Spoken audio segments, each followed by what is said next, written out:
que quand on est à l'intérieur de la Banque africaine de développement, il faut tout faire pour montrer la voie qui puisse permettre aux Africains de valoriser ce qu'ils ont comme richesse.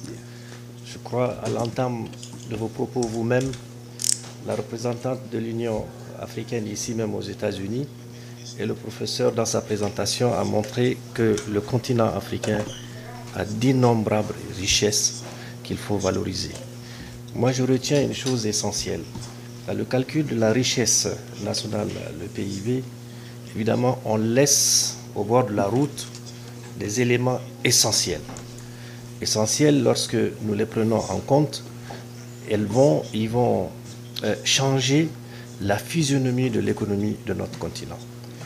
Et j'ai retenu qu'on a même mis trop de temps pour arriver à mettre en place le système devant permettre d'arriver à mobiliser évidemment toutes ces ressources. Je retiens qu'un pays comme le Niger, dont le PIB est assis fondamentalement sur le développement agricole, a d'immenses opportunités avec ses richesses naturelles. Vous savez, le pays est un exportateur d'uranium.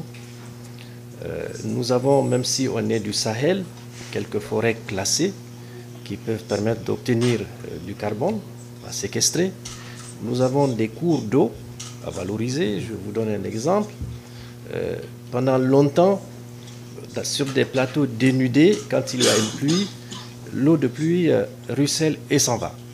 À partir d'un certain moment, les autorités nigériennes ont considéré qu'on peut prendre des mesures pour créer des demi-lunes sur ces plateaux dénudés qui vont permettre de retenir les eaux de pluie qui vont s'infiltrer, qui vont recréer les conditions d'un environnement favorable à la reconstitution de l'écosystème, qui vont permettre l'année qui suit d'augmenter les surfaces cultivables et donc faire en sorte qu'il y ait beaucoup plus de production agricole.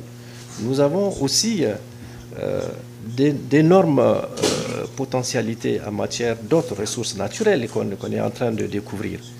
Donc si l'on tient compte du conseil qu'il donne, de la qu'il montre, c'est autant la possibilité de changer la notation, la physionomie de notre économie, c'est la possibilité d'augmenter, disons, la capacité d'endettement des pays, mais c'est également la possibilité donc de pouvoir mobiliser des financements nouveaux additionnels pour financer notre économie. Donc, en exploitant par exemple les ressources naturelles sur place, en les transformant, on crée à la fois de l'emploi pour le pays, on crée les conditions d'une valeur ajoutée et il y aurait en principe moins d'importations pour faire en sorte que l'économie soit l'économie la plus résiliente. Donc encore une fois, je vais m'en arrêter là, je dirais que ça nous donne la possibilité de revoir tout le système de comptabilisation en prenant en compte évidemment tout ce qui a été dit ici pour favoriser une nouvelle physionomie de notre économie. Je vous remercie. Je reviendrai dans les détails si vous le souhaitez au cours du débat. Merci.